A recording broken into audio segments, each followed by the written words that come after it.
what you see here is exactly what it means. So what we did is we conducted an experiment. There are 6 of us on the team, and 6 of us decided that instead of going to, normally when you want to prepare a slide for like a presentation, you go online, you look for resources, and then you curate stuff that you're going to talk about. But instead of doing that, what we did was perform an experiment where we tried to post on social media for the purpose of personal branding and then report back on how it felt, what we did, what worked, what didn't work, so that you can, whatever you take away from this session will not just be random stuff that you can probably find on Google, but it will be based on actual experience of bioscientists like yourself who are going through a lot of stuff in their lives that you might be able to relate to. So the experiment was 9 weeks, lasted 9 weeks, between the 1st of May and the last day of June. We each of us picked a platform. So 3 of us decided to use LinkedIn, the other 3 decided to use X, which was a nice symmetry. It wasn't assigned, we just picked randomly and it happened that way.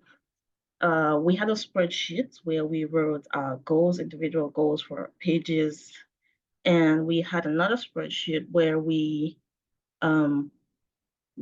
created some sort of, what's it called now? Content strategy. It wasn't detailed. It was just ideas. Like, okay, if today you want to post and you have no idea what to post, you can open that spreadsheet and potentially get an idea of what to post. What else did we do? We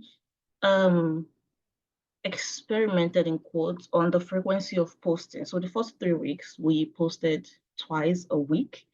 We did not pick a fixed date because that would be too constraining. So we just decided the first 3 weeks, you have to post twice in a week, whether you want to post Monday, Tuesday, and forget, or you want to post Monday and Saturday. It's completely up to you. The second 3 weeks, we said 3 times a week. And then the last 3 weeks, we said 4 times a week. And for each week, we had a spreadsheet.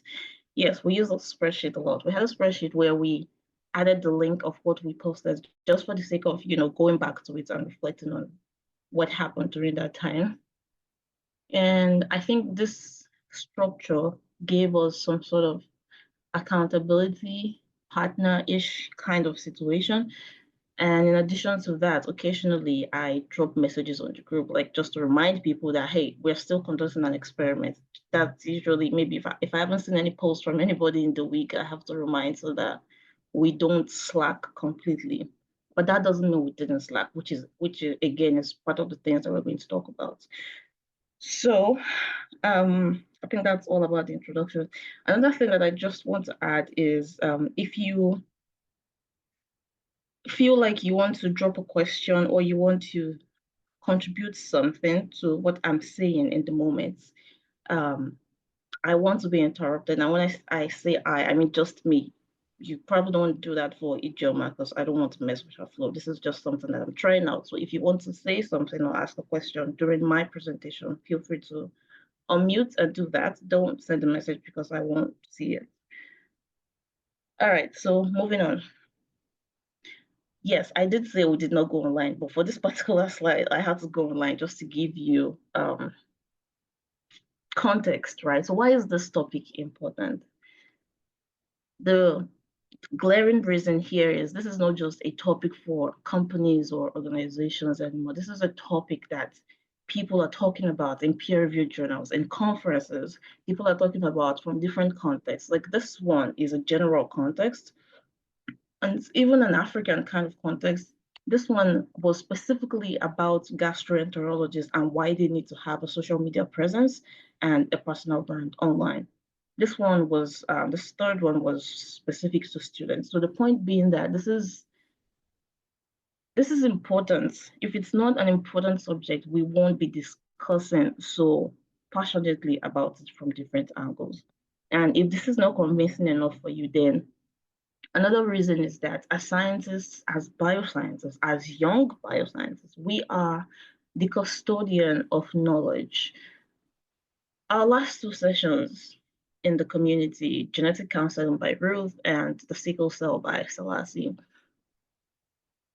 Two, both sessions had a particular misinformation stuff that came up, and that was about the whole SS, ASAS, if your fourth child is going to be the SS instead of the fact that it's 25% chance. This is something that you know and I know that is wrong. But how many people do you tell that? And how often do you tell them? Do you just say it once and say, okay, I've done my part, there's nothing else I can do? Or is it something that you consciously know that you should consistently talk about as the geneticist that you are, as the I don't know, reproductive sciences that you are, that you need to keep talking about so that if somebody did not hear it last week when you talked about it, then maybe next month when you talk about it, somebody's going to see it and realize, oh, I interpreted that wrong. This is exactly what it means. And this is why I should consider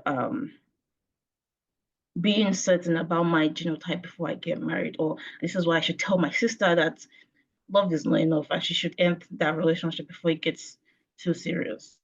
So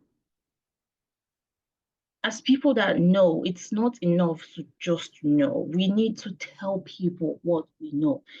And even if we're not sure about what we know, we still need to talk about it and make it clear that, okay, this is a developing area in science. Things might change. But as of today that I write to you, this is the truth about this topic. And this is what you should know. Next year, if it changes, I will be sure to update you on the newest advancement for this particular topic. Another reason why you should consider social media for branding is another issue that Ruth raised, which is the fact that genetic counselors don't have a record for Africa, except in South Africa. Now, you and I know that there is a chance that there are actually certified genetic counselors in different other regions of Africa. But because we don't know about them, they don't talk about it. There is no record that they exist. We cannot say that they exist because as far as scientific literature is concerned, there has to be some sort of proof, like evidence, before you write something down and then before it gets published, right? So if you are a neuroscientist or you are somebody that is in this very niche area of the big field of, I don't know, genomics or immunology, do people know that you exist? Do people know that you represent Africa as an expert or as an upcoming expert? Do people know what you do? So if you don't, if the fact that that social media is a peer-reviewed topic is not enough convincing reason for you, then the fact that you need to let people know that yes, Africa has a lot of problems, but we do have a lot of beautiful things going on, especially in our scientific community. That's enough reason for you to actively consider making yourself known, making your knowledge known, making your expertise known, no matter how little you think that it is. Another reason why this is important is the very common reason, which is networking.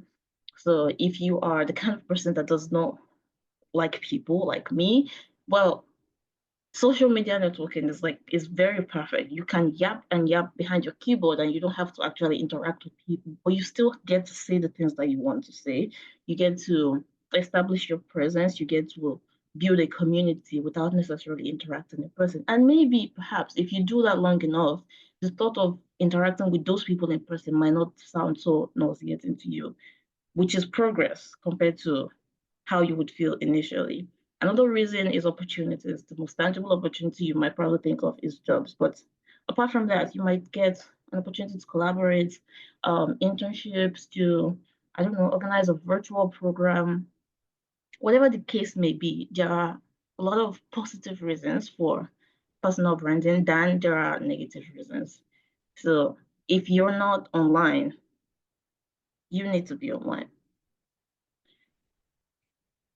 What is personal branding? I believe I've already said this, but just for the sake of definition and very straightforward, personal branding is what you want to be known for or what you're already known for. Because either way, your name is already online. If you've ever published a paper, then you have a digital footprint. If you joined the bandwagon of signing up for Facebook when we were young and silly, then you definitely have a digital footprint. So the question is your name showing up for what you stand for right now, or is it showing up for an outdated thing that happened 2 decades ago?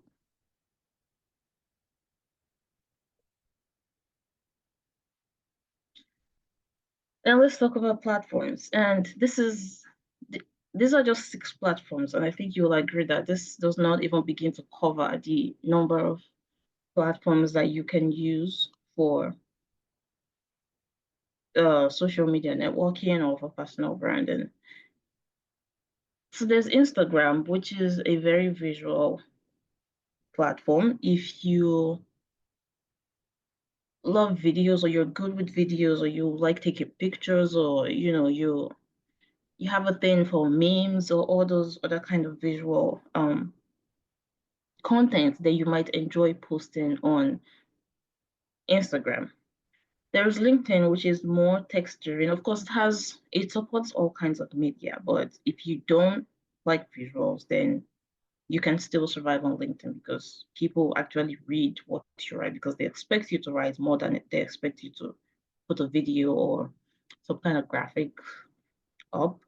And then there's X, which um I added X because, first of all, because 3 of us actually used it during our experiment. The other reason is because I did not want to dismiss it completely. But as far as conversations and discussions about social media is going, I think scientists are losing trust in X and are moving to Blue Sky. So Blue Sky is replacing X. I don't know what Blue Sky looks like, but based on reviews, it is basically the early Twitter that people loved. So yeah, there is X, where you can share short snippets of a certain topic however you want. It also supports text, visuals, videos, whatever context that you want. There's TikTok. I am not on TikTok. I don't know how it works, but I know that there are videos there. And I know that some scientists have actually said it's a good place to, share knowledge with videos and challenges and stuff. So I think if you're somebody that um, has difficulty coming up with ideas, then you might probably enjoy TikTok challenges, because it will give you a reason to come up with something to post, probably. So that's an option. And then there's Facebook, which we used to love, but I don't love anymore. And I really don't know how it works anymore. But we as in Biosphere have a page there, and we do get some interactions there with our post. So if you are a Facebook person, that is definitely a place to be for science, um, personal branding as a scientist. And then there is YouTube. If you like to teach, if you like to break things down, if you like to talk, then you'll definitely enjoy YouTube. So these are just a few platforms to consider. If there are more that you have explored, please feel free to share in the chat for somebody that might be looking for something new and flashy to jump on. But I think these are the most common ones so far today. Now, how do you start? You start with your profile. And your profile is where you tell people who you are and probably what you're going to be talking to them about. And the depth of your profile depends on the platform that you use. So if you're using LinkedIn, you can write like an entire story about who you are, and LinkedIn will allow you. But if you're on, I don't know, like on Instagram or on X, then you probably only have a few words that you can add to describe yourself. So depending on your platform, choose your words very carefully and make sure that you're either saying who you are at the moment, who you're looking to be, or who you have been. It doesn't matter. It just matters what kind of message that you're trying to pass. So if somebody visits your page, like if somebody is trying to do the kind of science celebrity thing that we do at Biosphere now, and they want to use Biosphere members as the celebrity, if they go to your profile, what do you want them to pick out and write about and say, this person is this, he does this, she does this, and she continues to do this. So that's basically the direction that you want to think in when you're creating your profile. The next thing to think about is your goals. And I'm combining goals with reality here because, and this is based on the reflection that we had after the experiment. So when people say goals, there is this very um, general, smart goals that comes to people's mind. Has to be specific, measurable, what's the actionable. Well, you know the smart goals, and that tempts you to go with numbers, right? And I'm going to the next slide. I think you're going to see some of the goals that we had. So, and that should teach you how not to be too focused on that smart thing. I think the smart goals thing it's a brilliant concept, but it might at the beginning maybe work for companies, organizations that are actually looking to, sell something. They have this tangible thing that they want to achieve um from their branding from social media. For instance, I'm not looking to sell anything on my page. I'm not looking for a job. I just want to be known as a member of the bioinformatics community, as a member of the science communication community. That you don't measure that.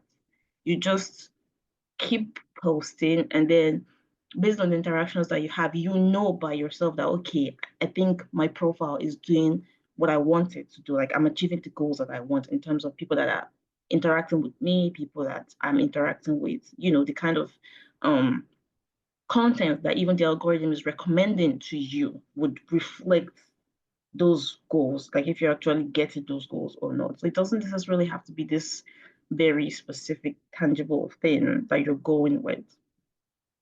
Then the next thing to think about is your content. What do you want to post about? What do you want to write or create visuals for? And that would all depend back on your profile. Who are you? Or who do you want to be? What are you looking to get out of this platform? For instance, if I want to be a part of the science communication community online, most of what I would talk about is how difficult it can be to, simplify concepts without losing integrity and while still making sure that people understand what you're saying. So, and there are so many different ways to talk about that. You can talk about it in an informative way, you can talk about it in a way that you're complaining, there are so many angles to dissect a certain concept from. And either way, your profile would tell you what you want to post about, whether you want to be making an introductory post, what is this, you want to be, okay, I'm going to talk about this actually in the next slide. So, and then the next thing you want to think about is your engagement. How do you want to measure engagement? This also relates to goals. Are you looking to be reposted? Do you want to interact with people through your comments? Do you want to actually go in people's DM and talk, regardless of if they are interacting with your post? Like you're going to post, but you're still going to have conversations in the DM because that's where you feel comfortable. So you have to make decisions on these kinds of things so that when you start and you start to progress, you're not focusing on the wrong things as you grow. So in setting goals, be realistic. And I'm starting with realistic here because again, it's going to be specific to say I want to have 1 million followers by the end of 9 weeks. But followers do not fall from the sky, right? They follow you because they think they have something to gain from you. Like they have a question to what's in it for me. So you need to be very realistic. Based on your current reality, you're a graduate student, that your experiment is not working, that every day you feel like breaking your laptop, do you really think that you can post every day and build a community such that you grow your followership to 1 million in 9 weeks? Is that a realistic goal for you? So whatever goals that you're setting, let it reflect your current state as a person, as a scientist, as an individual. Let it be very contextual. Okay, I'm going to post just once a week. I cannot come and kill myself and follow through with that posting once a week. I'm going to post once a fortnight. stay with that once a fortnight. The only reason you should be, I don't know, in quotes, desperately looking for a certain outcome is if you are desperate for something, right? So that's when you want to be posting every day, every hour, you want to be interacting, you want to be there every single time. But if you're busy with something and the goal is just to like build a brand, let people tell people about what you're doing, educate people, then you really, really do not have to have this bucket of specific goals that is eventually going to drown you.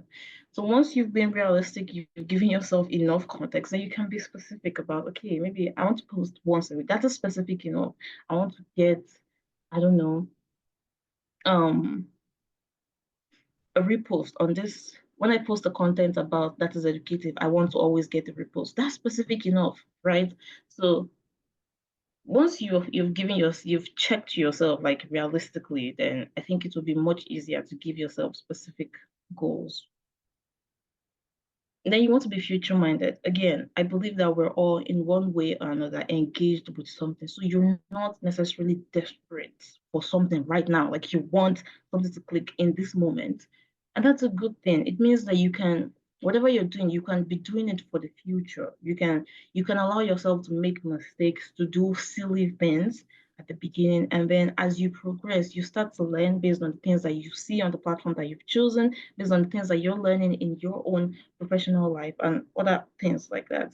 And then to be deliberate. So once you have decided on the goals or that you want to achieve, then follow through, because at the end of the day, it's very easy to say you want to do this, you want to do that, and then 2 days later, you've even forgotten that you wrote something down in the first place. So once you decide that you want to start, follow through, always follow through. It's not easy, but it is possible. So this is I have removed the name so that you're not going to know the people that were overly ambitious with their goals. But like I said, there are 6 of us on the team.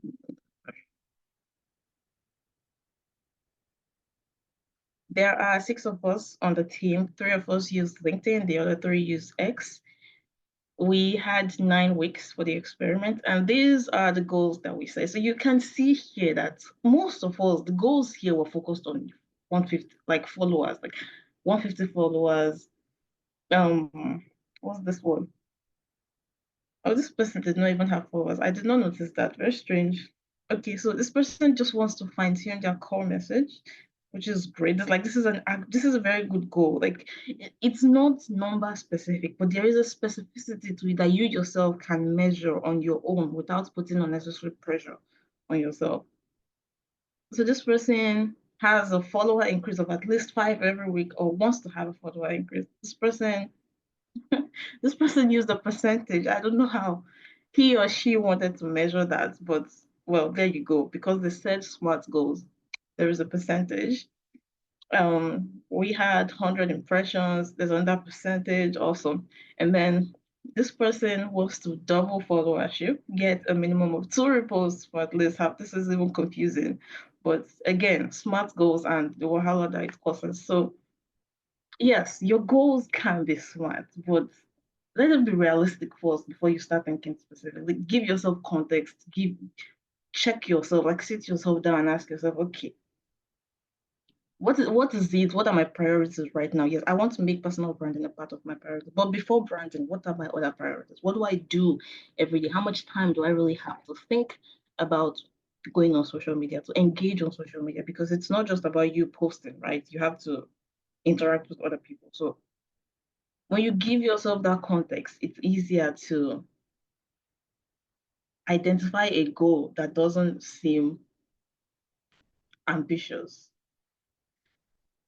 And as far as results are concerned, you can probably guess who's the comments. If you're a member of the community, of course, you can probably guess whose responses these are. But we had a very good.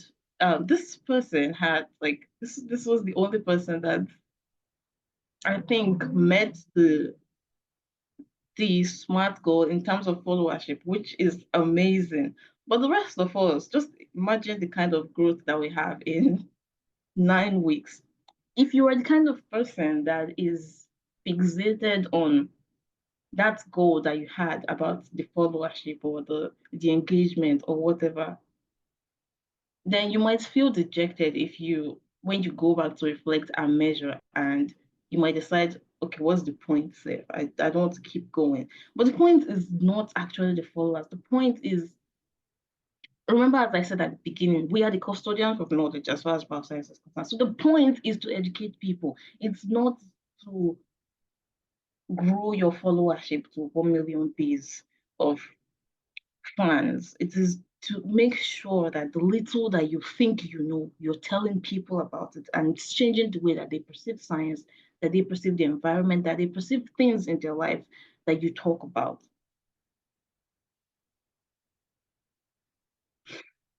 So, what should you post about when you've decided that, okay, I want to build a personal brand? What should you be talking about? Because this is usually what trips people up, right? They don't know. They're like, okay, I don't really know what to post. Well, there are so many things that you can post. You can post about your interests and opinions. Again, leading back to the profile. Who are you? What do you do? Who do you want to be? Who have you been over the past, I don't know, 10 years? What lessons have you learned? Okay, what are you trying to be right now? What lessons are you learning in the process?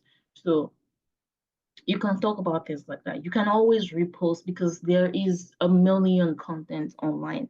And if the algorithm is not messing with you, chances are you will find something on your feed that actually makes sense. So you can repost and add a line or two. You don't have to write something long. This reposting, I guess, is for platforms that allow reposting like LinkedIn, Facebook, and Twitter. I don't think you can repost on Instagram. So anyway, so if you're in a platform that allows for repost, you don't have to always create content from scratch. You can literally repost. In fact, you can make your comment a new post. I think people do that on LinkedIn. I've never done it, but it's possible. Another thing is lessons from serious and mundane activities. So remember again, I said that these are I didn't get this. We didn't get this online, right? These are what we posted about. This is what made up our content for this 9 weeks experiment. So this particular thing I remember for this one, somebody went shopping and made a post about how you're supposed to about nourishing your inner child and how that helps you with creativity. That is something important to talk about, right? So you can post about something like that. Somebody also made a post about the was it the apps that they use for productivity. That is also something important. Somebody's going to learn something from that. Even if nobody learns something from that, you probably will learn something from that about it might give you an opportunity to reflect on the so-called productivity apps that you have, and if they're actually helping you, if you need to delete something, that's a win for you if you're looking at it from that perspective. BTS behind the scenes, what do you do as a scientist? Like what's happening in the messy areas of your life as a scientist? You can post that. You can do history, fun fact, myth busting. There are so many myths. Like I mentioned about the whole sickle cell thing. That is an ongoing myth that does not want to go away. You can help make it go away by continuously talking about it. Event wrap up. Oh, one particular person here milked this particular kind of posting. Like I think for an entire week, she posted about an event and it was different content, but it was the same event. Yet the message for each post was different.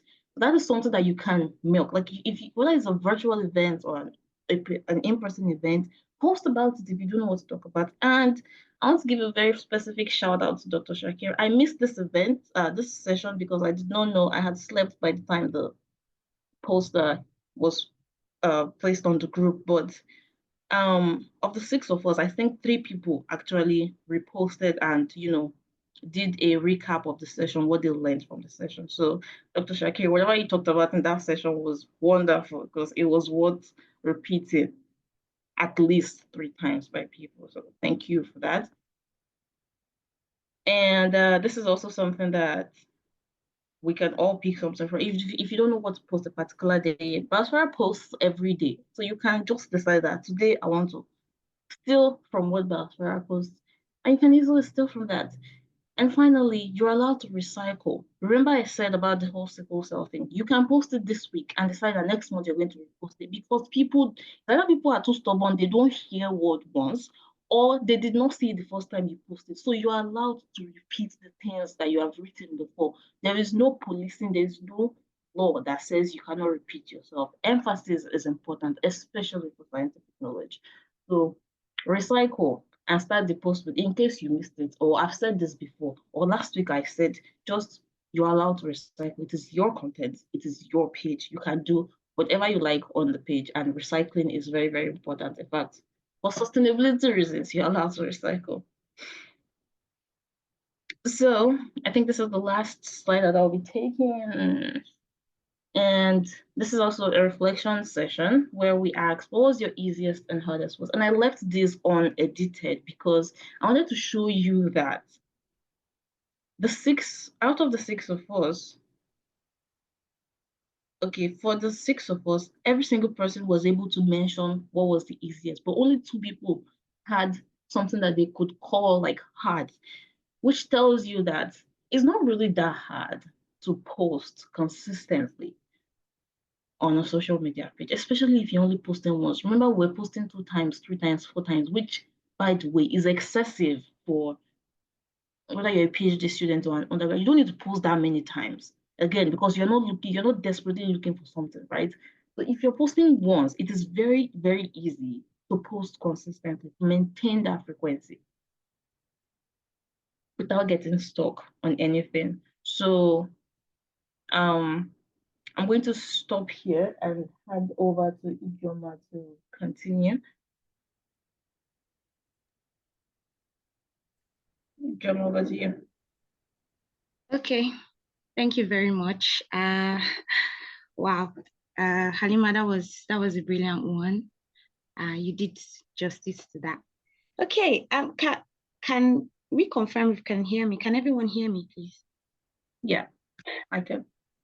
All right, yes. Thank you very much. Okay, hi everyone. Thank you for being here. So I'll be continuing now. And like Halima had already said, we had some experiments in the unit, and we wrote down some of the results we had. Now we're moving on to what worked or what works during our experiment. One of the things we noticed was planning ahead. Plan ahead is very, very important, and it has to be deliberate. You don't just say, okay, I mean, you've written down your SMART goals and you say you want to have social followers, or you want to get a particular number of impressions, or you just want to, like Halima had said, you just want to put yourself out there and you want to communicate with people and tell people about what you do. But that's not enough. You don't just say it. You don't just say, okay, today I want to post about this. Tomorrow I want to post about it. With time, the issues of life is going to catch up with you, and then you might slack in your goal. So most importantly, you have to plan. What do you want to do? How do you want to write this post? What kind of post do you want to make? When do you want to make this post? What time? Do you want to post once? Do you want to post twice? We know this quote that says, if you plan to fail, or if you fail to plan, you plan to fail. So you have to be very deliberate about it. Like, you need to literally sit down, choose a day, sit down for so hours and plan out your content, what kind of content you want to make.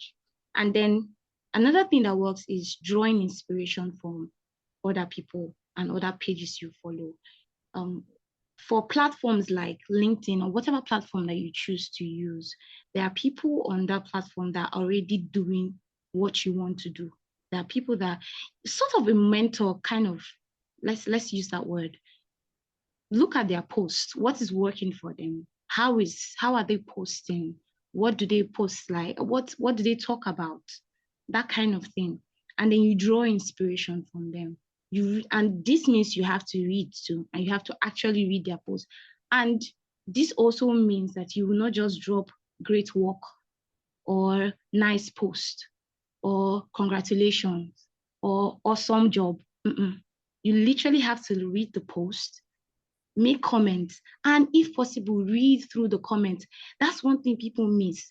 The comment section of some posts, those places are like gold mines. You can literally get content ideas from those places. So you can draw inspiration from there.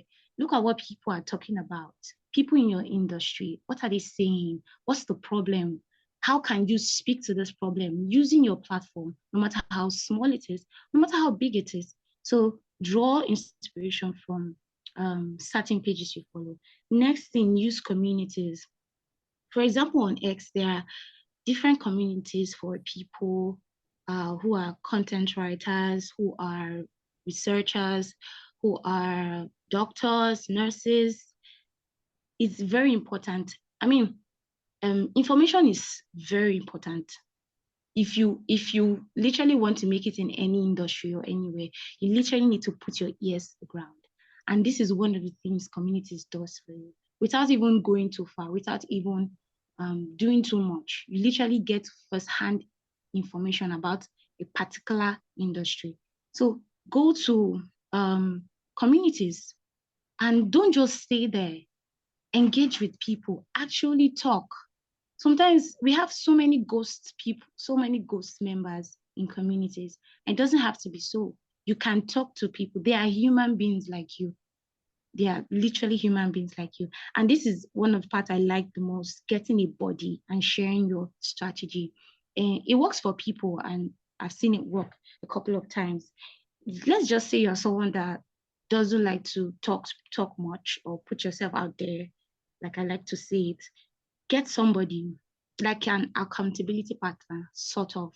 Share your strategy, ask them what they think about it. But be careful not to, what word will I use? Try to over edit or try to over make it too perfect. I'll explain. So when we create content and then we try to bring our strategy, we try to make it too systematic and too, you must have a particular format. There should be some form of human, let's say humanness, permit me to use that word, in your strategy. Let people feel the human besides your, behind your strategy instead. So get your body, talk to this person. What do you think about what I want to say? I usually test out my content with a friend of mine. And if I ask her to read it, sometimes I ask her to read it and she doesn't understand, I'll be like, okay, if you don't understand this, that means other people don't understand what I'm saying. But why don't you understand? So get someone, share your strategy with them, and listen to podcasts. Oh my God. Uh, Podcast is like, I don't know how to explain it. It's another gold mine. There are things that are happening in the industry that you might not really have the time to read so many research papers. Like Halima has said, most of us have something that we are doing and we might not have all the time in the world to read all the research papers in the world, listen to everything. But you can listen to short podcasts, 15 minutes, 20 minutes.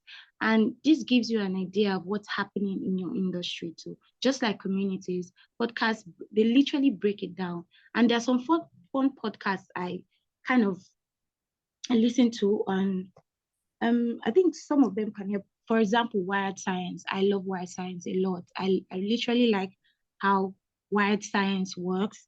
And then we have Radio Lab. Another example is Nature Podcast for researchers that love to hear more about things happening in your field of interest. The next one is another thing that works is Stealing Camps themed weekly content. So Halima already mentioned, and I'm like, okay, Halima already mentioned that we post every day, literally every day. I mean, except from Sundays. We post on some Sundays, yeah, special Sundays. But anyway, back to what I was saying. Weekly content from camp. On Mondays, I think we post inspirational quotes. You can just look at the structure of what we say. You don't necessarily have to use a graphic design. You can design something, go on Canva, do something. Tuesdays, just look through. You can look through our posts and see what we post for different days. And this can inspire you to, I mean, post yours and make your own content. second one is creating a content calendar. I already mentioned that when I was saying you should plan ahead deliberately. I mean, the key word there is deliberate. Don't just plan deliberately with a content calendar, your posting time. You can't say, I will post on Monday. It doesn't work. I will post on Monday by 9 p.m. or I will post on Monday by 5 a.m. You know why? Okay, I will explain why later on, but and then create your ideas, write down your ideas. And that will even lead us to the next point. Have a draft doc to keep those ideas, shower ideas. You can, those kind of ideas that come when you are working or when you are just talking to somebody and say, okay, just this is something that you feel you can share with people in your community. For example, when we are having weekly sessions on Wednesdays or on Saturdays, something the presenter might have said and you found very interesting, you can just write it down later in just a small document or a Notion, just somewhere that you know you can find and get back to later. And then later on, you can expand that idea and then be proactive. Don't be proactive. Don't just make plans. Don't just expect everything to just work like that. You literally have to like sit down on your plans. So the next one is potential mistakes. The first one is planning a post around a page you don't control. So I mean, I know we've mentioned you taking inspiration from people, posts, and pages, but then you don't want to. You need to have a backup. I mean, you need to have backup every time. Don't just say, okay, tomorrow, any post that so page makes, I will repost. That will be my post for tomorrow. What if they don't post? What happens? You two will not post. That will be that's going to affect your consistency. So you need to plan. Don't plan posts around a page you can't control. You need to have backup at every time. This is why a draft doc is very important. A draft doc that contains your ideas. Not engaging with other people's posts. Now, when you post on whatever platform you want to use, it's important that you engage with people. It's called social media. Social, not just media. Media, social media. You post your content, social part, you actually socialize and engage with people. Then the third mistake that is very possible that you could make is posting about different topics. And this makes you deviate from your SMART goal. I mean, you've written your SMART goals, you want so result by so time, and you say you want to post about cancer research. We don't want to come and see you posting about cooking skills. I mean, we know you are Hilabasi in the kitchen, but then we don't want to see that. We want to see why we're following in the first place. I think I know someone made this mistake one time, and she was explaining her experience. She's a clarity coach, and she talks about clarity sessions and everything. And then one day we just saw her posting about photography. For some reason, I mean, the post didn't fly. And then she had to explain that, okay, I think it didn't fly because all of a sudden I just came out from nowhere. I started telling people that I know how to do photography. So that makes you deviate from your SMART goal. And you don't want that to happen. Next slide, please. Thank you very much. So things that might surprise you. So this is from our experiment rather.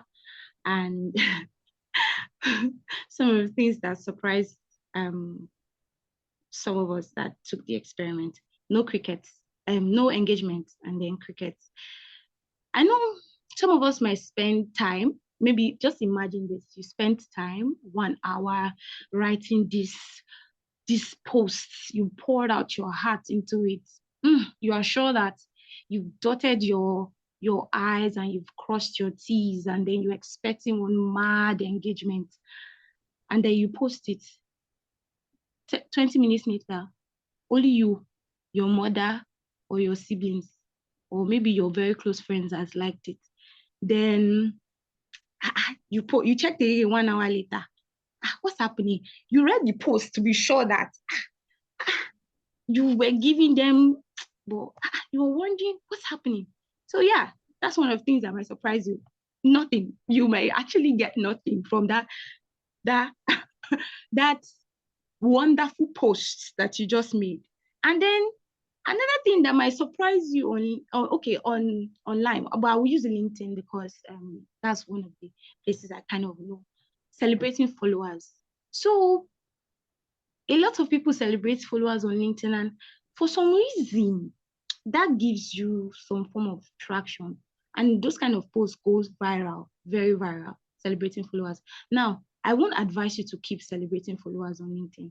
Every week you're celebrating followers. It's good though. Don't get me wrong. I mean, it's amazing. We love to see you grow.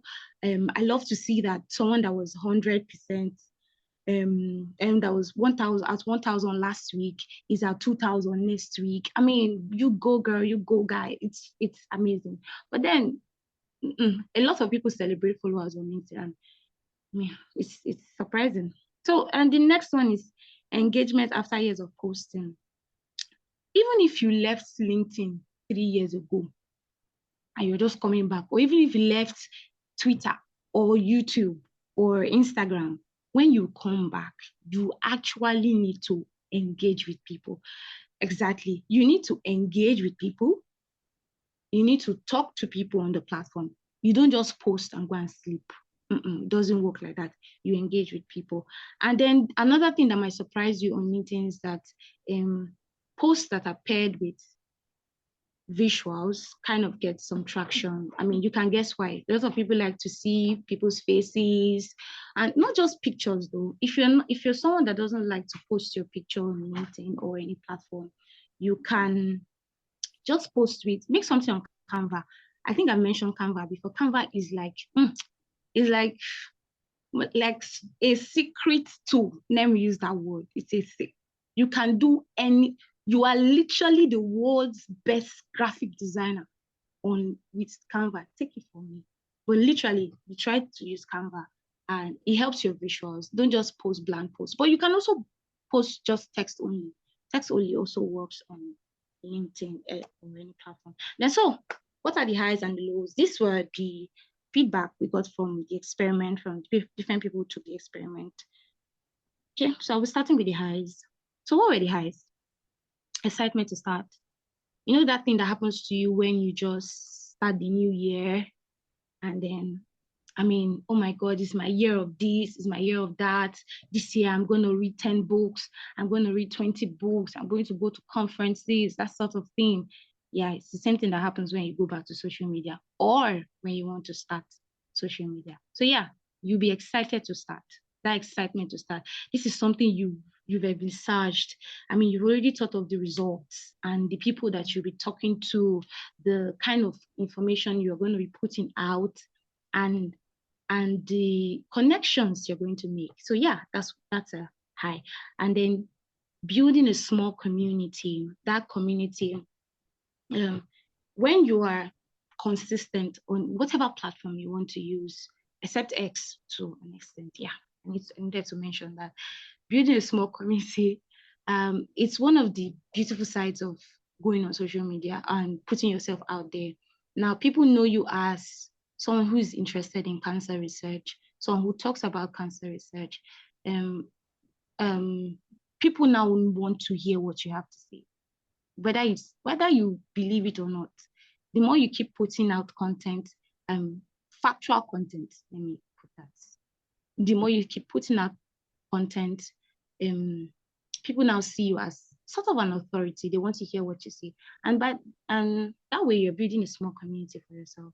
And then you also observe engagement. Like I said, there are some people experience good engagement and conversations on their post, followership. They maybe, let's say, through consistency and the likes of it. And then we also have people that made solid connections with people and real collaborations. Someone actually like had a collaboration on the team, collaborated with other people on the platform to make posts. So that sort of thing. By posting online, by being consistent on the platform, there's a possibility that you now have invitations from people. And when I say invitation, I don't mean like maybe you go and speak on high platform. That's also a possibility. But then you get to make collaborative posts with other people who have the same goals as you. Excuse me, the same goals as you. And another person said that they were finally stepping out of silence. This was one of their highs, one of the highs for them. And it could be the same for you. Maybe for a long time, you've always kept to yourself. I mean, you have amazing ideas. You want to share with the world. You want to talk about it. You feel that Africa needs to do better in terms of genetics, in terms of whatever research. You finally get to step out of that silence and add your voice to whatever discourse that is already on ground. And then another high was being consistent for a stretch. I mean, there's just something about consistency. It feeds your inner self. Like when you start doing something consistently, it just makes you feel like, if I can do this, I can do so much. And then it spreads into other parts of your life. And then lows. I mean, there were highs, so there are lows too. So for some persons, someone said that there's a realization that you won't be able to post on a certain day and that you will miss a certain goal. I think this is one of the things that makes us human. We have so much to do. Even if you plan it out, sometimes even when we have plans, our plans cannot always be rigid. It has to be flexible to an extent. Why? Because you're human. There's something called emergency. There's something called impromptu. There's something called there's something called interruptions. Something might just interrupt your day, and then you just, okay, I can't post today. But then that's one of the reasons why you need to have structure and you need to have a system, so that even if you're interrupted, it doesn't continue. Okay, you're interrupted on Tuesday, Wednesday you're interrupted, Thursday is it only you? So yeah, realization that you won't be able to post on a certain day. And then there will be days when no idea is coming to your head, even with your content bank. There are days where even if you have ideas, you won't be able to just string the words together. It'll be difficult. And then we have cricket days. And then there's stress of consistently having to create content fatigue. You might get so tiring at a point, having to put out content, write, correct. It can get. So I think that was one of the lows for someone on the team. And then no noticeable growth. I think that's one of the painful parts too. I will not even lie to you, because imagine writing content, sitting down 1 hour, 2 hours, putting out content, and then you're not seeing anything. Nothing's happening. All your goals, no growth. So that's one of the lows rather, you should expect. And then struggling to create or share content that resonates. Like I said, you are a cancer researcher. Then you don't just have posts to share about cancer. You just want to talk about something else. But then you're building a brand as someone that is in cancer research. So sometimes you might not have ideas. Sometimes you might be blank. So moving forward, reason for slacking. I think I already talked about this in the previous slide. Too occupied, cluttered brain, no inspiration. You don't just know what to talk about. Next slide, please. So yeah, word of advice to a scientist trying to build a personal brand online. X might not be the best platform. When Halima mentioned this, I was kind of laughing, because from the experiment, we saw that, except you are available to post consistently, like 2 to 3, 4, 5 times, 6 times, short posts on X, it's not a very good place for a scientist. So yeah, another one, build exactly. X likes drama, and it thrives on drama. It thrives on, I won't call it negativity. There's just so many things happening on X. So if you're ready to put up with that, kudos to you rather. And then building a brand, build a community, and actually engage. Some of us post on whatever platform and we just leave it there. Why are you posting and running away? Post, actually engage with them.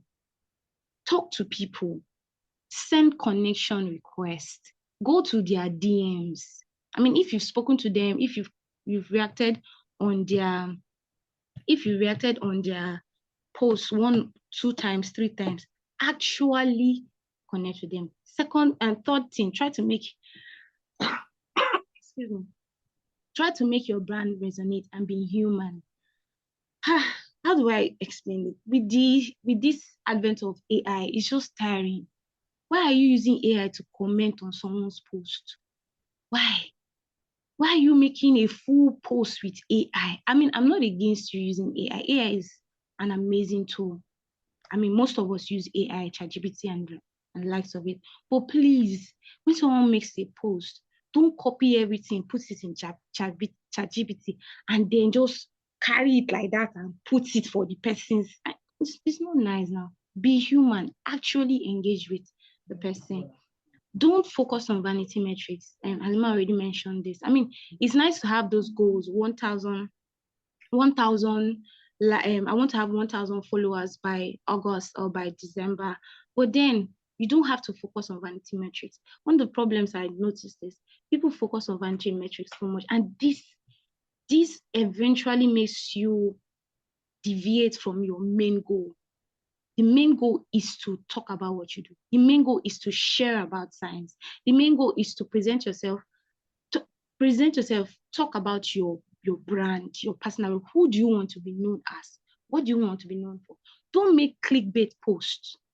People will eventually get angry and just leave you on the platform. So don't focus on vanity metrics. It shifts your focus from building for the right community. And if you are new, it looks like we are talking to somebody, Halima, because we've mentioned this particular point many times. If you are new, don't run away. Talk, interact, engage genuinely, and focus more on personal and story-based content. Now you are talking as you. You are talking as I'm talking as Ijeoma. I'm talking as Halima. Talking as yourself. Let your story reflect the human inside of you. Let your stories or your post reflect the person inside of you. Don't talk in third person. Don't write bogus. We don't want industry jargon. I mean, we've said that you should talk about what you do, but it doesn't necessarily have to be industry jargon from the beginning to the end. We want to feel the person behind the post. So as much as you post, engage with other people's posts. And also don't be everywhere. Know your core message and then build your content around it. So yeah. Personal branding is adventurous. It is necessary. It's fun. For some people. I think this was like the feedback from the experiment. So when we asked, okay, what was personal branding or how was it like for you? You say it was adventurous, it was necessary, it was fun, it was stretching, daring, and challenging. I want to pick on this stretching. I mean, it will literally stretch you. It will take you out of your comfort zone. But then that's the beauty of being human, right? Every day we stretch beyond our limits and we are surprised at how much we can actually do. So yeah, try it out. Yeah, so this is the first activity. The first activity is you're going to actually, I think we're supposed to just do this. It says, I am a title, who, what do you do or what you do. I'm looking to connect with title of interest because why? Now, Halima says, I am a science writer who simplifies scientific research for the purpose of public education. I'm looking to connect with biotech developers to discuss how they educate the public about their products. And then Ijeoma says, I am a medical content writer who helps biotech, medtech, and pharma companies create marketing content. I'm looking to connect with startups to show how I can simplify their messaging and build trust with their audience. I don't know if we have enough time. I'd like 2 people or even just one person to just take this activity. Do we have time for that? Yeah, I think we do. Okay, so just can we get 2 people that's just ready? You are not shy, just you want to just do this activity right here, right now. You can put it in the chat box or you can unmute your mic if you want to speak. Can I get 2 people? 2 people, please. It doesn't have to be perfect. You can always make it perfect later on. Just something that think of what do you do? your title, who are you looking to connect with, and why? Okay, I'm still waiting. While I check the chats. Anybody, please? Or should I pick? No. Yes, please. Okay, perfect. I think I have the mic now, so we can pick. Okay, let me look at the. Who should I pick?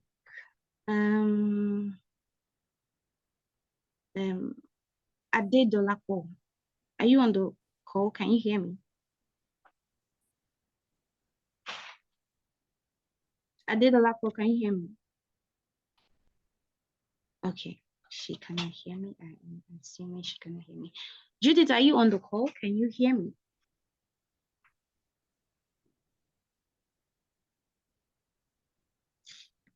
Wow. You guys have to respond though.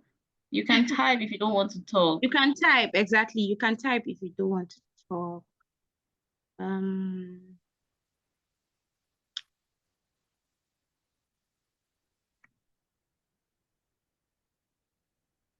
Okay, I'm looking for one more person and I am confused. Okay, Ibrahim, are you on the call?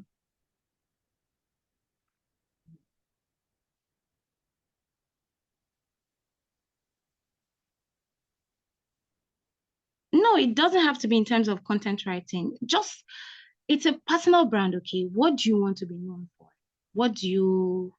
Okay, coincidentally, Halima and I are content writers, but it doesn't have to be related to content writing. It can be what you want to be known for on the platform. Is somebody trying to speak? I think I should experimentally let me go the bioinformatics way, right? Because obviously I'm not just a science writer. It's Okay. just that I chose the science writer because it's much easier, which I guess might not be fair to the rest of you who may not be writers. So the complex things that we do, you're a pharmacist, you're an immunologist. Let's say I am a bioinformatics researcher, and what I do is explore how technology can explain the human genome for the Okay. purpose of improving biomedical research. And I'm looking to connect with other people that uh, develop software or develop analytical methods for science data analysis to understand how they approach certain problems that have not been approached before. So if I wanted to build a personal brand around being a bioinformatician, that is how I would start. So I've identified that I'm a bioinformatics researcher. What I do is play with biological data to try to analyze it and extract information for healthcare. Okay. And the kind of people I want to connect with are people that are doing the same thing, maybe not the exact same thing, but they are also maybe developing method, doing analysis. And I want to know how they approach their own problems in their own context. So if I wanted to create content or like to create content that establishes that brand, the kinds of things that I'll post about are what I do, the kind of problems that I face, how I approach those problems. And then when I finish posting, I'll be asking questions like, okay, how about you? Have you encountered this problem? What have you done? And the more I post about those things, the higher the chances that people that face the same challenges that I face would comment on my post and I'll get to know them. And then by extension, I will build that community. So the point of this activity is to give yourself some level of clarity on who you are, what you want to talk about, and the kind of people that you want engaging with what you talk about when you start talking about them. So Thank you. Thank you very much. I think over we to have you. thank you so much, Halima. I think we have like a response in the chat. Okay. So okay, Shakir says, I am an early career researcher who is interested in increasing informed drug use during pregnancy. I'm looking to connect with people with similar interests because it takes a village. Okay, that's beautiful. So you see, it's just literally just very simple. Who are you? Your title. What do you do? What you do. researcher who is interested in increasing informed drug use during pregnancy. Who are you looking to connect with? People with the same interests. So why? Because it takes a village. It doesn't have to be, remember I said, it doesn't have to be some jargon. People literally want to connect with the person, the human behind the brand. So it doesn't have to be anything complex. Thank you so much for that. And now the next activity is to, next slide, please. Okay, the next activity is pick a body right here, right now, as your branding accountability partner. And only say yes if you want to give this a shot. Remember we mentioned getting a body and discussing your strategy with this person. So yeah, if you want to do that, I think you can do that in the chat. Yep. And get somebody, an accountability partner. So any questions, please? The floor is open.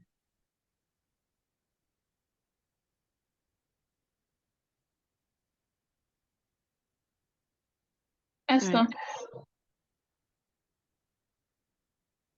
Hi, good evening, everyone. Thank you very much, Halima and Ijeoma, for the wonderful presentation. I just had a question around when Ijeoma was talking on potential mistakes. And one of the potential mistake was talking about so many things instead of being focused on one, something like that. Yeah. So I was wondering, is there a space for flexibility and experimentation when it comes to social media? Also, um, do you have to be consistent with one particular thing across all the media platform that maybe you belong? So, for instance, I don't know, but there's this kind of seriousness that is attached to LinkedIn. So you might maybe want to put your career or say work-based type of content around LinkedIn. And then maybe you also do, like she said, okay, you do maybe cooking on the side and you want to use, oh, why don't I use Facebook is a bit more, and then okay, I'll post cooking or talk about cooking content on Facebook. So or for instance, maybe somebody is looking for you on a different media platform, and then the person comes to Facebook and sees cooking content, and I know the person I know is a cancer person. So those kind of things. So that was the kind of question I had around it. Thank you. Okay. Okay. Do you want to take that? No, you can take it. Okay. Yes, there is room for flexibility. There is something, this LinkedIn that you mentioned, there is something we LinkedIn people, we've given it a name because everybody likes giving it. It's called being multi-passionate, basically. That's what they call it on LinkedIn. So you have multiple passions.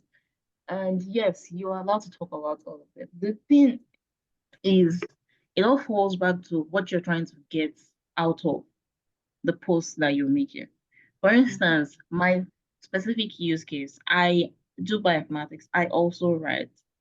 So on a very broad perspective, they are not actually related, right? Because bioinformatics is pure coding, like just coding and trying not to scream at your laptop. And then writing is writing, just typing words, research, and then writing. And what else do? I read novels and I talk about those things too on LinkedIn. And I know you said LinkedIn has this serious perspective. Maybe it's the people that you're following. The people I follow, they are like bioscientists, specific shout outs to one of them, her name is Martina. There's another person called Brian. These people are biological researchers, right? But they also talk about things that are not necessarily biology. They talk about personal stuff. And sometimes, just sometimes, those personal stuff, they insert serious quote unquote things to to polish out the entire content. But my point is, yes, there's room for flexibility. You can post about different things, but if you want to be specific, don't post, like if you're making one post, make it a post about one thing.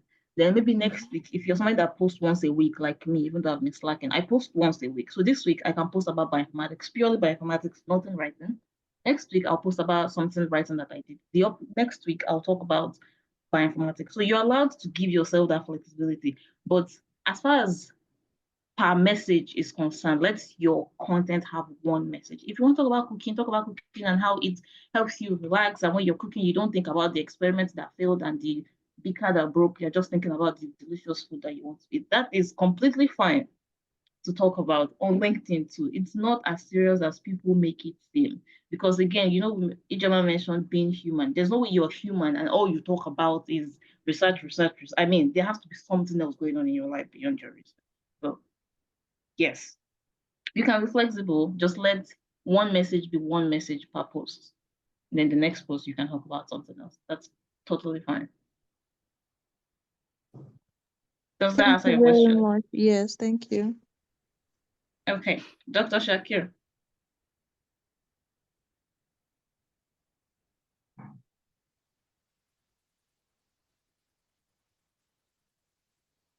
Sorry, I was filling the attendance form there, so to get back to unmute.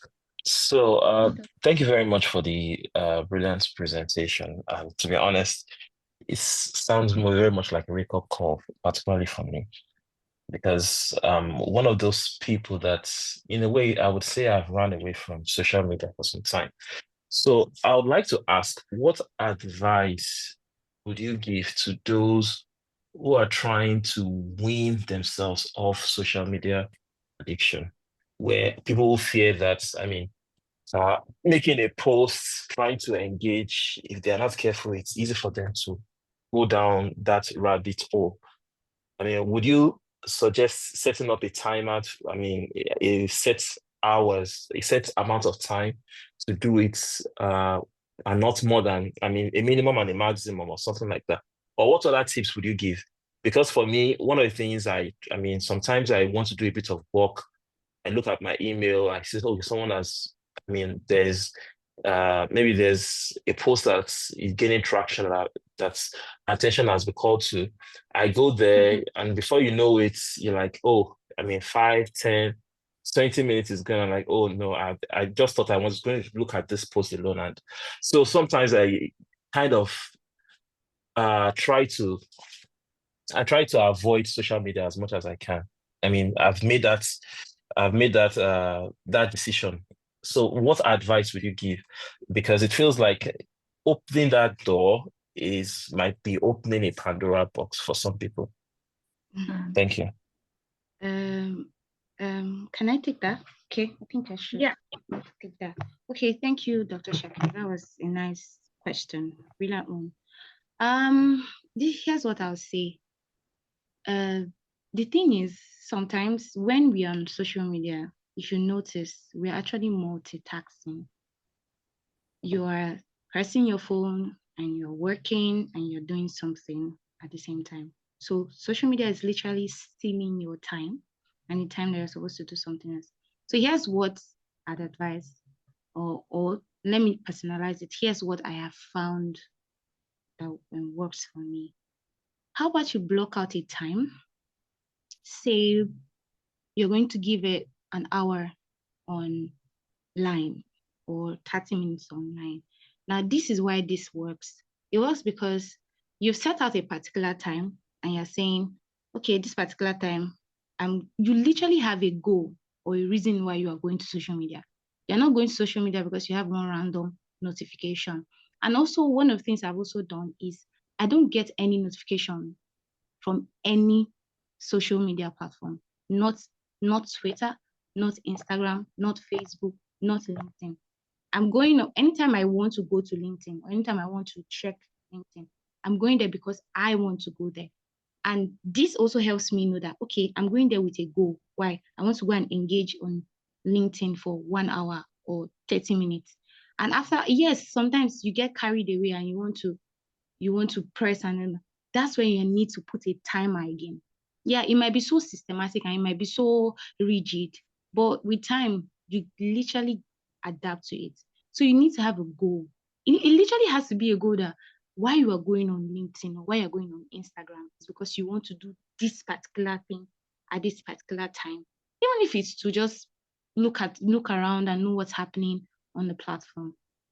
You need to know that this is where I'm going, and you block out a time that is not your working time, a time that you are not, that's not your email, that's not when you're checking your email, that's not when you have an assignment to do, that's not when you have a project to read or whatever. That time is specifically designated, or is you've carved out that time for social media. One of the things it does for you is it makes you're able to just flex a little, let me use that word, without feeling guilty, number one, and knowing that this is actually controlled. Yes, controlled dopamine. This is controlled, and you have control over it. So yeah, that's one of the things I have seen that works for me, and I suggest. So yeah, you can try that out. Thank you. To add to what Ijeoma said, when I think about addiction, like social media addiction, for some reason I don't think LinkedIn. That's probably a bias from me, but I Exactly. think more visual platforms, because in my head Exactly. it's like it's much easier to be addicted to all these Carried away. visual, like flash stories compared to Mm. writing. When I'm on LinkedIn, it is impossible for me to binge, like to use the word addicted, because I'm consuming too much information. After 20 minutes, I'm done. I'm not reading it. Bye-bye. I'm done with LinkedIn.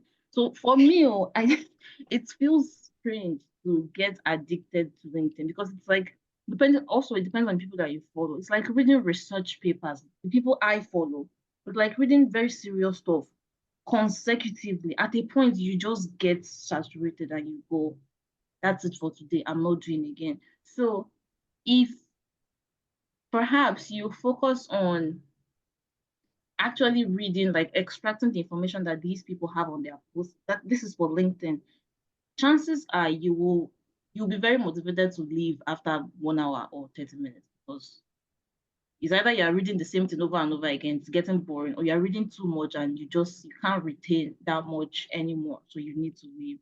As for other social media platforms, then that time blocking should actually help, because yes, they are very addictive. And if you're somebody like me, that some part of your days you spend waiting for a code to run, I'm always online, because if my code is not being nice to me, I need something to help my brain so that I don't crash out. So that helps, but it's not in such a way that I get carried away. Once the thing starts working, I'm very quick to drop my phone and go back to what I'm doing. And that's usually because I cannot do something else, like maybe start writing while I'm waiting for the code to work, because I won't be able to focus on the writing. So depending on your scenario, so you can try the time blocking, or you can try very focused information absorption on LinkedIn. And I promise you, you won't be able to last there for too long. You'll leave as soon as your brain tells you that's enough information for today. Wealth has a question, then Abdulhafiz can go. You asked a question about stories on posts. I think when people, let me just read the question out. It said, can you comment on weaving stories into our post? First of all, stories is subjective, the definition of stories anyway, but when people say stories in the context of social media posting and whatever, that really means something personal, right? Something that has happened to you that you want to narrate. Oh, there's this post I said I was going to share. I'll put it on the group.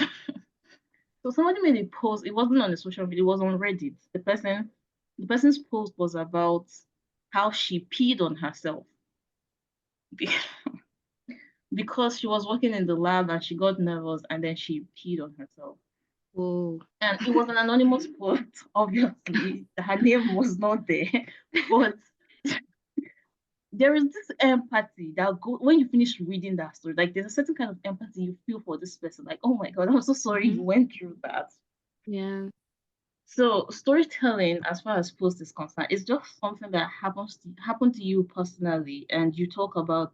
It has to have there has to be a place for what you felt.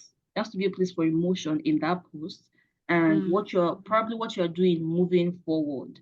So it doesn't have to be like a very elaborate story. It can just be a few lines that is personal, and then the other part is more factual and whatever. So Yeah.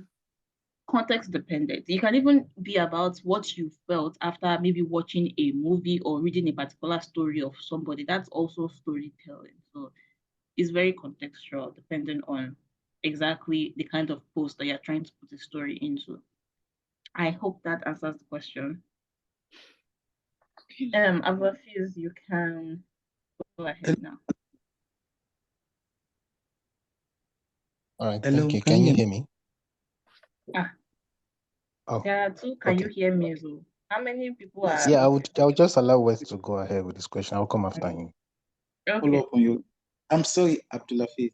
So I think part of the reason why I asked that question is, sometimes when you read these stories or people that include stories in their posts online, there is they're like stories that you're just drawn to, and sometimes I struggle with finding the balance between how much you should share and trying to make story is actually valuable. Like you're not just putting the story there for its sake, but it's actually serving a purpose, and people will read it and they'll feel like, okay, there's actually a story here. So I think that's why I was trying to ask the question about how do you balance, finding that balance that you don't share so much, but you are also there's actually a story in what you're sharing. Okay. I think so one of the ways or one of the ways you can like handle this is by asking yourself how relevant this story is to whatever you're building or what personal brand you're building. I've seen people share too much and be like, I mean, we're not supposed to know that. Some people only tell you what they want you to know, and that's the beautiful thing. They tell you what they want you to know, and to some extent, you feel like you know everything about them until they just tell you, okay, I just completed my master's, and you be like, when did you start your master's? When did you finish it? So literally ask yourself, how important is this story to what the brand I'm building or what I want people to see me as? Now, yes, share personal stories, tell people about yourself, tell people about what's happening to you, but do they really have to know? Do they need to know this information? Okay, after they know this thing or after they know about this thing, okay, what happens after now? So sometimes I've seen people literally weave stories. For example, is this person I follow on LinkedIn. He started by sharing his experiences, how he started as a writer or as a this 13 years ago, 12 years ago, 10 years ago. And the next thing is telling us, next thing under the post, we are seeing now he's a brand partner. He's partnering with so company to bring so service to us, related to the same writing that he started 13 years ago. So you see that we know that about his experience, that where he started, his grass to grace story. And now he's selling something to us and he's showing us that, okay, now I'm a brand partner. If you want to hop on this journey or this vehicle with me, this is how you can do blah blah blah. So sometimes you really have to ask yourself, how important is this story to my brand? What do I want to achieve by sharing this much? These people on the platform. So that's one of the ways you can go about it. I hope that answers the question.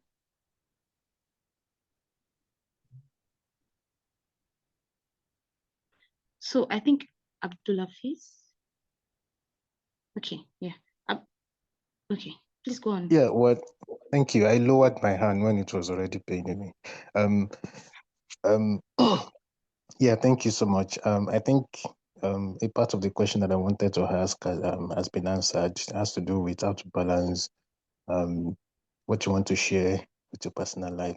But the other one that I want to also ask is maybe just to ask about your opinion with respect to it. So there is this concept on LinkedIn where people create pages for themselves and they ask you to subscribe to their pages or subscribe to their some sort of how do I even describe it now? Newsletter or some sort of other similar things. What do you think about that? Is this something that because I personally I find it kind of at the beginning annoying because you try to connect with someone, you know, trying to just engage with them, and before you know it, the next thing that they ask you to do is to, you know, subscribe to their newsletter and things like that. And yeah, I subscribed to some at the beginning, and you know, they started filling um my page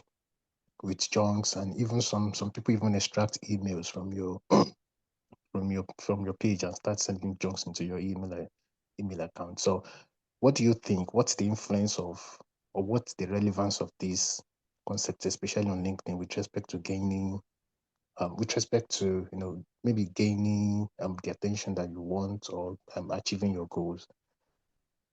Okay. Thank you. Halima, do you want to take that or? Okay, sure. I'm just going to pause what I'm typing so my brain cannot multitask.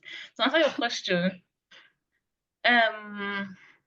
what was the question? Newsletters, yes. The thing with the newsletters on LinkedIn is there's pros and cons. I don't accept any subscription to newsletter. Why?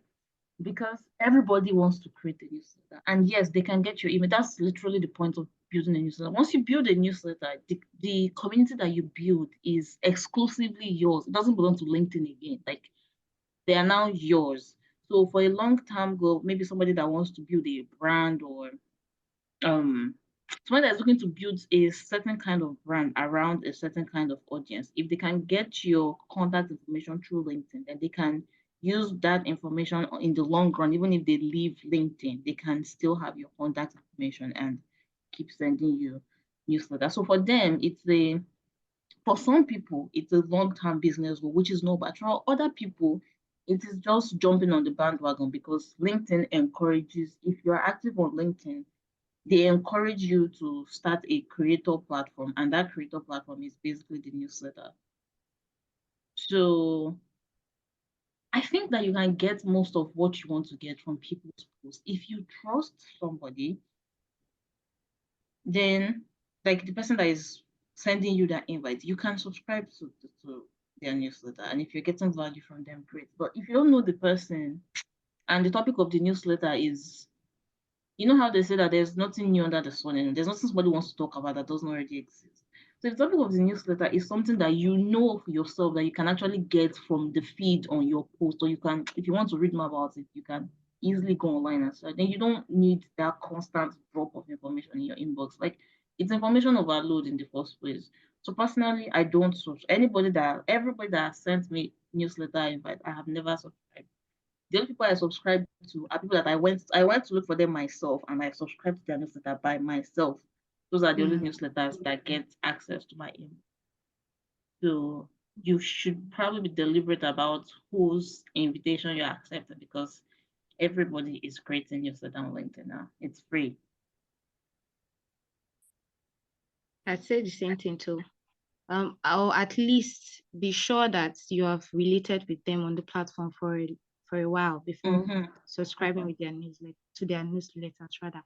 Some people, you just connect with them today, the next thing they are inviting you to their newsletter. What's that? So please be sure that you know this person and you've connected with them, you have interacted with their posts, and you're sure you can get value for them. And you said something about groups and pages. I would not advise you to open a page, a personal page. And I'm talking from the lens of LinkedIn. I mean, from LinkedIn. The thing is, these days, LinkedIn is restricting pages like a lot, restricting it a lot. These days, if you notice, some people have to push their content on their page through their founder's page. I don't know how to explain that. It's more like sponsored posts. It's very complicated. Well, the long and short of everything is until you have sort of a strong community, I won't advise you to open pages. So for now, just work with your personal brand, subscribe to newsletters that you are sure you get value from, and you should be okay. Yeah. And you're always free to unsubscribe. I don't know if you can get your email back if they've extracted it, but if you feel like you're not getting anything from them again, just remove your details, unsubscribe, and if they happen to send you an email, then you unsubscribe again. Usually that works. So Yeah, it that just works takes too. you deliberately getting yourself out of the sticky situation. Exactly. There's a question in the chat from Nasir, which I've already answered, but I just think I should put it out there in case somebody's not checking the chat. When we talk about, I know that the activity we had and the first activity was about who you are, right? Like maybe I'm a cancer researcher, I'm a something something. It doesn't necessarily have to be related to a biomedical topic. Like Dr. Shakir said, he said, I am an early career researcher. Like he can be a researcher in literally anything. But the fact that he used a broad term gives him some wiggle room. So it depends, it's how you define yourself that you follow. If you put yourself in the box of I am a cancer researcher, then you should be able to reflect that cancer research in the post that you're making. But if you tell people that I am someone who simplifies biomedical topics, and you can talk about literally anything that is biomedical, it still falls within the brand that you're building as long as it's so yeah, there's a lot of wiggle room for how you can define yourself. It's completely up to you. And another question from Ruth Ugoye, she's asking if we have a spreadsheet template for planning. We can have one created for biosciences and launched during our anniversary. I don't want to answer. You're asking Camston. Well, I'm not Camston. There are 6 of us on Camston. Camston. Camston, Taco. I don't know. I guess it's something we can talk about. I don't know. I don't have a response on the to that. team. Yes. We'll Right now, I definitely cannot respond to that because there are 6 people on the team, but perhaps we will get back to you. Maybe. No that. promises though. We're not making any Exactly. promises. Okay.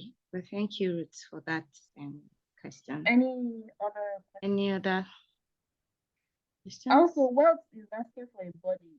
Wealth partner up with Gold as a branding partner. Please reach out to us. The only person I saw who dropped a message regarding that.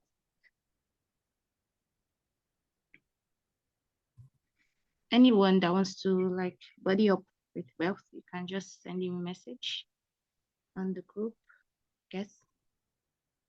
Okay, I think that's right about it. So yeah, I just want to add one more thing, and then maybe so everything we said so far. Halima has already mentioned it already, but I'd like to just emphasize on it. Let us tell our stories more by ourselves. Let's not allow people tell our stories for us as scientists, because there are too many misinformation out there. And where do you even start from correcting it? Because you were not even saying anything in the first place. Scientists should learn to tell their stories the way it is, first person. Tell your stories, talk about what we do, especially here in Africa. Let's tell people, let people see that something is coming out of Africa research wise. We have brilliant minds here. We don't just need to just show and tell them. Let's show them that we have brilliant minds here. So let's tell our stories more. And yeah, that's about it. Thank you, Ijeoma. Nasruddin, I think we're done. Over to you. Yeah, thank you very much, guys. Well done. It has been an impactful session, and I believe each and every one of us has picked one or two things going forward. Yeah, as you have rightly said, it is not easy to. I think the hardest part is starting first. So with time, every other things will fall in place. So thank you very much for this wonderful session. So this is more than $1 million master class. Thank you very much. So do you have any information going to the new month? Thank you very much, Nasiruddin. I think I don't have any specific thing to share. I think the only thing I wanted to mention was that this session, I just recall that this session is the last session for the initial roster that was created in the community, and that by Saturday we'll be commencing this roster for August. So a big thank you to everyone that ensured that we had a mostly a smooth ride with the first roster, and then hopefully the second roster would even be better. And thank you to Halimat and the entire CAMS team for a very brilliant session tonight. Thank you very much. So it's on that note we'll be drawing the curtain for tonight's session. So good night, everyone. Abdulafiz, please don't create a broadcast WhatsApp. I Please just don't saw do that. Okay. Don't change your profile picture. Nobody's seeing your face today because I'm not changing my own. Don't ask me questions. My picture is like 7 years old now, and I'm not changing it unless there is a global crisis. You have to change it now. No. Okay. Good night, everyone. Okay, stop sharing.